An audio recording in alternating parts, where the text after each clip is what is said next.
بسم اللہ الرحمن الرحیم رب اشرح لی صدری ویسر لی امری واحلل عقدۃ من لسانی یفقہوا قولی۔ ناظرین کرام السلام علیکم۔ حکیم شہید محمد گھرانہ ٹی وی سے آپ کی خدمت میں حاضر ہے۔ الحمدللہ ماہ رمضان مبارک قیمتی نعمتوں اور رحمتوں کے ساتھ سایہ فگن ہو چکا ہے۔ اس ماہ مبارک کی روح کو کس طرح پائیں؟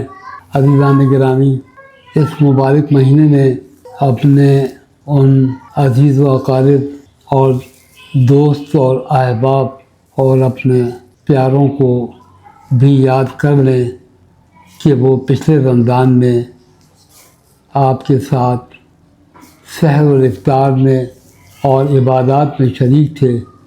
آج وہ آپ سے رخصت ہو گئے ہیں۔ یہ بات بھی ذہن میں رہے کہ کہیں یہ ماہ مبارک ہماری زندگی کا آخری سال نہ ہو، چنانچہ اس کو یکسوئی اور خضوع و خضوع کے ساتھ گزاریں۔ اس ماہ مبارک میں کیا احتیاطی تدابیر اختیار کی جائیں اور کن چیزوں سے پرہیز کیا جائے اور کن چیزوں کو استعمال کیا جائے تاکہ یہ ماہ مبارک سکون اور راحت اور صحت کے ساتھ گزارا جا سکے۔ اس مرتبہ اس ماہ مبارک کا موسم انتہائی خوشگوار ہے، نہ زیادہ سردی ہے نہ گرمی، لیکن روزے کی اپنی گرمی اور خشکی روزے داروں کی طبیعت کو متاثر کرتی ہے۔ چنانچہ سحر میں مرغن غذاؤں سے اور تلی ہوئی چیزوں سے پرہیز کیا جائے۔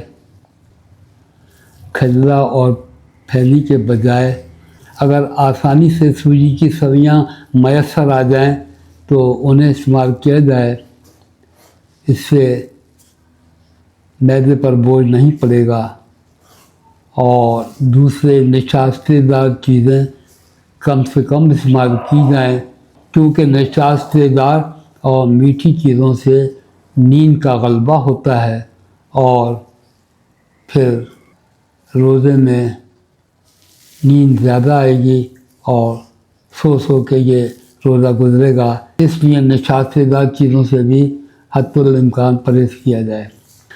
دہی ضرور استعمال کریں اور جب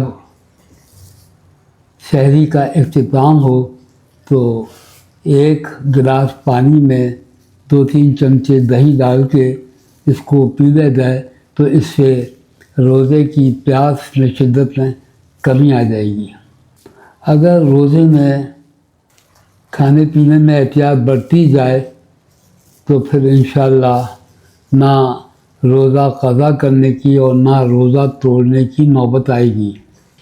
جن لوگوں کی جگر میں چکنائی بڑی ہوتی ہے اور ٹیسٹ رپورٹ میں فیٹی لیور کی نشاندہی کی ہوتی ہے تو ان روزے داروں کو مرغن غذاؤں سے سخت پرہیز کرنا چاہیے۔ یوں یہ روزہ ان کی جگر کی چربی کو بھی تحلیل کر دے گا اور وہ صحت مند رہ سکیں گے۔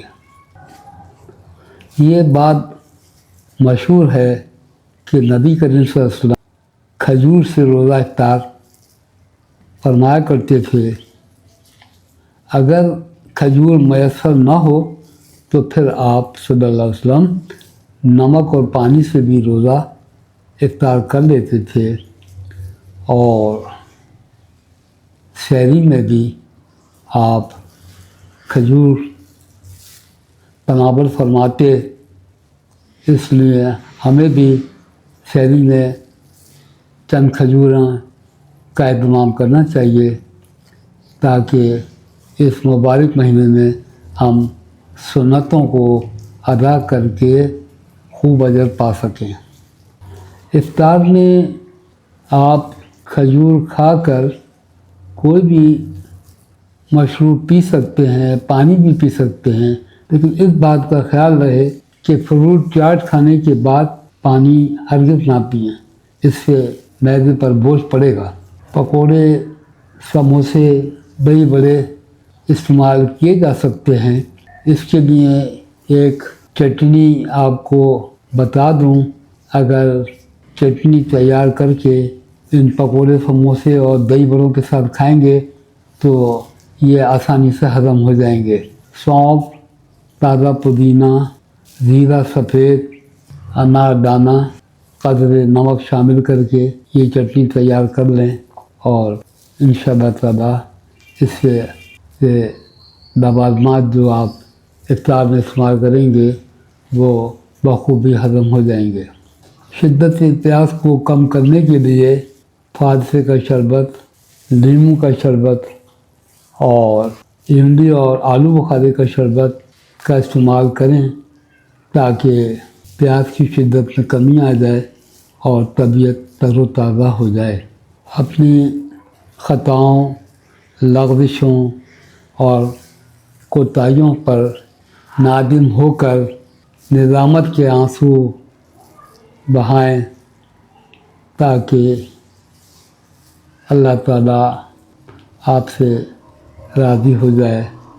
اور میں سچ کہتا ہوں کہ روٹھے ہوئے والدین کو اتنی جلدی نہیں منایا جا سکتا جتنی جلدی اللہ رب العزت آپ سے راضی ہو جاتے ہیں۔ انہی گزارشات کے ساتھ حکیم شہنواز کو اجازت دیجیے۔ انشاءاللہ آئندہ عشرے میں مزید آپ سے گفتگو کریں گے۔ اللہ حافظ۔